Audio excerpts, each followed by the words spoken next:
Untuk apa? Untuk menguji di antara kalian siapa yang paling baik amalnya. Jadi konteks pertama yang harus kita lakukan adalah bagaimana kita melakukan segala sesuatu itu yang terbaik. Ya, the best activity, the best amal, the best quality, selalu seperti itu. Kedepankan itu, karena orang akan percaya. Kalau kita tersenyum, senyumnya harus yang terbaik. Kalau kita melayani juga harus yang terbaik. Kalau kita berkorban juga harus yang terbaik. Kenapa? Semua akan dikembalikan. Ya, pada prinsipnya saudaraku sekalian, tidak ada mereka yang berusaha memberi yang tidak diberi. Tidak ada mereka yang berusaha mengasih yang tidak dikasih. Ya, sesuai dengan hukum alam, namanya hukum kausalitas, di mana pemberi akan diberi, penyayang akan disayang, pencinta akan dicinta.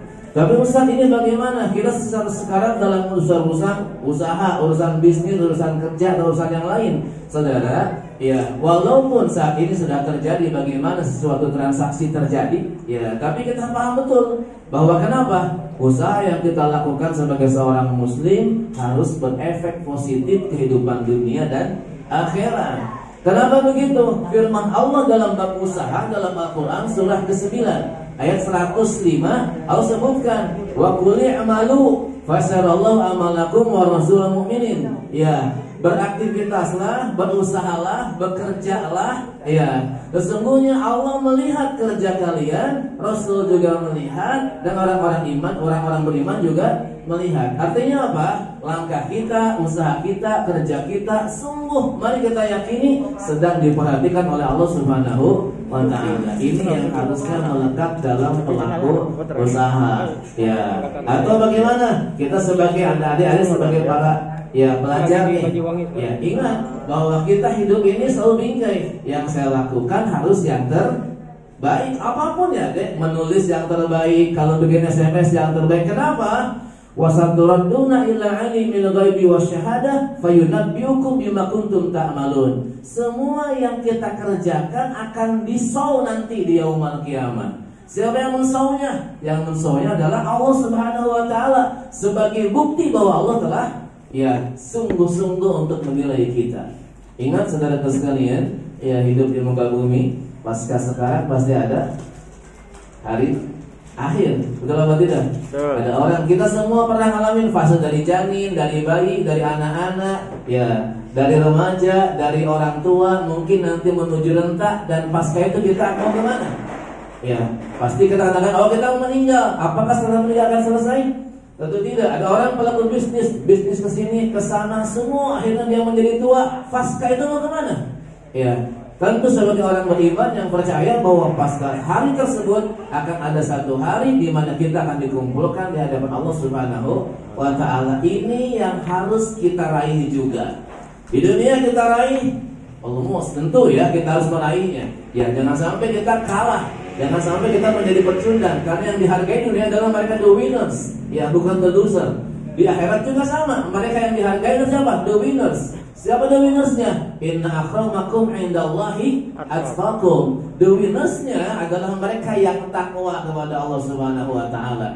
Takwa itu siapa? Takwa itu mereka yang selalu ikut apa yang telah Allah tetapkan. On the rule in the game. Bagaimana rule yang harus selanjutnya kita kerjakan. Kalau ini perintah, kita kerjakan. Kalau ini larangan, kita tinggalkan.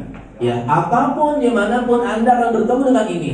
Mana kata perintah, mana kata larangan. Tetapi ada lagi satu, ada kata anjuran. Ya, ada anjuran. Bagaimana anjuran Ustaz? Anjuran itu seperti begini. Kalau sholat itu 5 waktu perintah, wajib. Tapi ada anjuran, yaitu apa?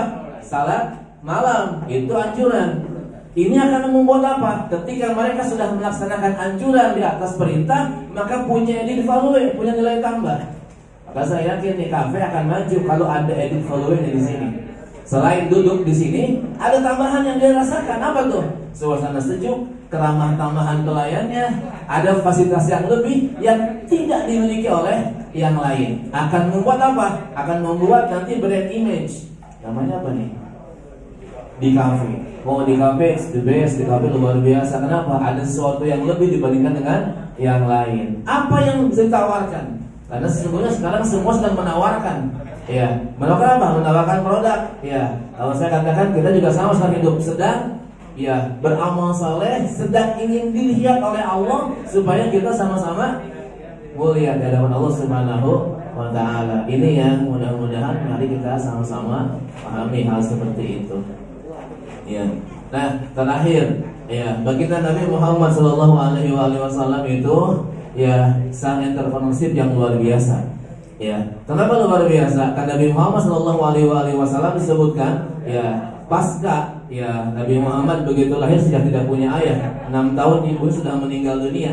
Ya, tapi beliau tumbuh menjadi seorang yang mandiri. Ya, usia 12 tahun sudah mulai belajar dagang, 18 tahun sudah memimpin kafilah. Ya, sudah perjalanan luar negeri. 25 tahun sukses menjadi seorang pengusaha besar. Ya, makanya adik-adik juga sama nih ya. Berpikirnya jangan berpikir jadi pekerja, tapi berpikir jadi halo? Jadi pengusaha. Ya, walaupun sama-sama bekerja, ya. Pengusaha juga sama-sama bekerja, karena kalau dia diam aja nggak laksanakan apa-apa juga nggak berhasil apa-apa, hanya beda kerjanya.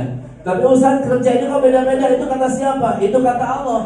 Di Quran disebutkan inna sa'yakum lasyatta, sungguh kamu, usaha kamu akan bertingkat-tingkat. Level kamu akan kami bagi berbeda-beda. Itu firman Allah. Jadi kita nggak mungkin jadi pengusaha semua, juga nggak mungkin jadi karyawan semua. Pasti ada level-levelnya. Dan itu kehendak siapa? Kehendak Allah. Sebagaimana ada kaya, ada miskin, ada atas, ada bawah. Inna sa'yakum lasyatta. Ada pembeli, tentu ada penjual. Ya, bukan gua jual, apa namanya? Kamu beli, aku jual. Kebaliknya ada gua jual, aku beli, kan sudah begitu ya. Nah, tidak seperti itu.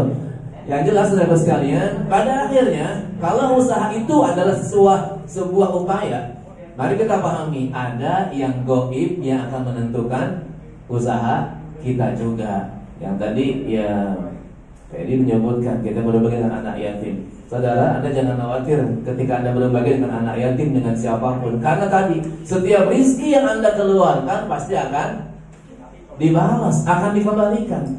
Jangan mengira senyum kita yang indah, yang positif, yang ikhlas tidak dibalas sama alam. Jangan kira begitu. Pokoknya berbuat baik saja. Kenapa? Kebaikan kita akan dikembalikan. Tadi hukum kausalitas, hukum sebab akibat. Ya, tidak ada pemberian yang tidak dikembalikan. Tidak ada kasih yang tidak dikasihi. Ya, tidak ada penyayang yang tidak disayangi. Tak ada pencinta yang tidak dicintai. Kenapa? Allah memberikan jaminan irhamu man fil ardi yarhamkum man fis sama. Sayang yang di muka bumi, maka yang di langit akan menyayangi. Temui orang-orang yang sedang susah, maka kesusahan akan diangkat sama Allah Subhanahu wa taala. Innallaha fi aunil abdi ma kana 'abdu fi auni akhihi. Allah akan selalu menolong hamba selama hambanya masih mau menolong orang lain. Artinya saat ini tolong berpikirnya jangan take and give ya, tapi berpikirlah give and take ya. Berikan dan nanti kita akan mendapatkan. Insya Allah berikan saja ya. Tak perlu kita berharap cinta istri, tapi berikan cinta kepada istri. Tak perlu kita berharap cinta anak, tapi berikan cinta kita kepada anak. Give and take. Berikan pelayanan kepada customer ya, kepada pembeli, maka ia akan memberi lebih kepada kita ya. Itulah beneran nih. Jadi terutama para karyawan harus memiliki mindset seperti itu ya. Karena buruknya ya sebuah usaha bukan ditentukan oleh manajemennya, oleh manajernya, tapi oleh level bawah yang langsung bertemu dengan customer. Saya bekerja di perusahaan ya. Ketika saya bertemu dengan customer, walaupun level itu rendah, tapi ingat kita membawa sebuah company besar ya. Walaupun kita berhadapan dengan orang bawah di company yang berikutnya. Ya, mudah-mudahan ini menjadi satu hal yang positif ya. Mudah-mudahan juga pembelajaran untuk kita semua. Saya berharap dan kita semua berharap yang hadir di sini mendapatkan keberkahan dari Allah Subhanahu wa taala. Ya, mudah-mudahan nih kalau sekarang kumpul di kafe ini, mudah-mudahan nanti di surga ada kafe juga yang kita bisa kumpul bareng-bareng. Kalau pengelolanya PED di sini, kalau di sana bukan PED pengelolanya, tapi apa? Khurul Ain, ya pelayan-pelayan surga yang akan melayani kita semua kelak. Maka bagaimana buat aktivitas ini bermanfaat ya, memberikan nilai positif untuk kehidupan kita. Insya Allah saya pikir itu aja. Semoga bermanfaat dan untuk kesempurnaan majelis kita ya, mari kita sama-sama berdoa Ya, nanti setelah berdoa baru santunan anak yatim supaya mudah ya prosesnya. Saya mengetuk hati jamaah sekalian.